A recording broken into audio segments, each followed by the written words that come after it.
आप लोगों के बहुत सारे कमेंट आते हैं कि भाई आपके हेयर ट्रांसप्लांट में कितने पैसे लगे, लेकिन आप लोग जो मेन क्वेश्चन रहता है वो नहीं पूछते हो कि हेयर ट्रांसप्लांट के बाद कितने पैसे खर्चे हुए आपके। क्योंकि आप तो आइडिया ले लेते हो कि हेयर ट्रांसप्लांट में इतने पैसे लगते हैं, लेकिन हेयर ट्रांसप्लांट के बाद और भी जो खर्चे हैं वो आपको अंदाजा नहीं रहता है कि हेयर ट्रांसप्लांट के बाद भी आपके इतने सारे पैसे जाने वाले हैं। तो आपका बजट में काफी झटका पड़ने वाला है। आज की इस वीडियो में मैं आपको बताऊंगा कि हेयर ट्रांसप्लांट के बाद कितने पैसे खर्चे होने वाले हैं। अगर आपका भी फ्रेंड टकला है और हेयर ट्रांसप्लांट के बारे में अगर सोच रहा है तो ये वीडियो उनको जरूर शेयर करना। अगर उसने भी बजट बनाया होगा तो इस वीडियो के बाद उसका बजट और भी बढ़ने वाला है। जब आप क्लिनिक जाते हो और डॉक्टर से बात करते हो कि मेरे हेयर ट्रांसप्लांट में कितने पैसे खर्चा होंगे, तो डॉक्टर आपको एक बजट देता है कि आपका इतना ग्राफ लगेगा और इतने ग्राफ के आपको इतने पैसे लग जाएंगे। थोड़ा बहुत कम ज्यादा होता है। उसके बाद जब आपका एक डील फाइनल हो जाता है तो आपका एक अमाउंट रहता है कि हाँ आपका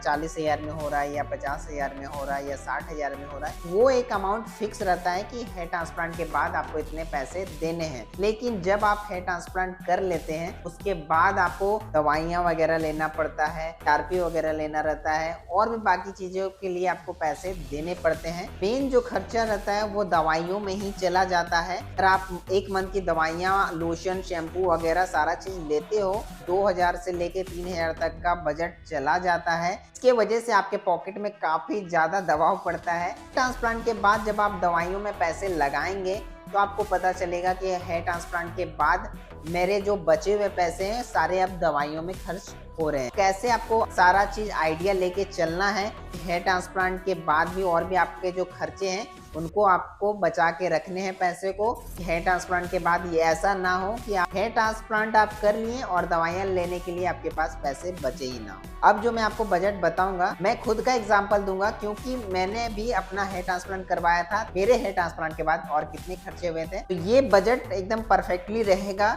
इसलिए मैं खुद का आपको एग्जाम्पल देने वाला हूँ। मैंने जब अपना हेयर ट्रांसप्लांट करवाया था मेरे हेयर ट्रांसप्लांट में 40,000 रुपए लग गए थे और दवाइयाँ वगैरह सारा चीज लेके मेरे 40,000 में उस दिन सर्जरी हो चुका था। लेकिन जब आप हेड वॉश के लिए जाते हो उस दिन आपका आरपीआई का डॉक्टर आपको फ्री दिया तो चलिए उसका पैसा बच गया। लेकिन 10 दिन के बाद बालों के लिए दवाइयाँ चालू हो जाती हैं, शैम्पू वगैरह, लोशन वगैरह सारा चीज, दवाई वगैरह, बालों का जो जितना भी दवाई रहता है सब चालू हो जाता है। मेरा अगर बात करें दवाइयों का कॉस्ट तो उस दिन मेरा 2,000 रुपया लग गया था। इसके बाद जब मैं एक मंथ बाद आया तब मुझे पीआरपी का पैसा पे करना पड़ा था। जो भी पीआरपी का आपके क्लिनिक में कॉस्ट है वो कॉस्ट आपको देना है। बाकी जो दवाइयाँ, शैम्पू वगैरह है सेम जो 10 दिन के बाद मिला था वो सेम आपको मिलने वाला है। तो वो भी आप समझ लो 2,000 रुपये आपको पड़ने वाला है। तो जब आपका 2 मंथ हो जाएगा कंप्लीट उसके बाद आपका शैम्पू का कॉस्ट बढ़ने वाला है। तो एंटी डैंड्रफ शैम्पू आपको देगा, क्योंकि आपके बालों में वो जो बेबी शैम्पू आपको दिया जाएगा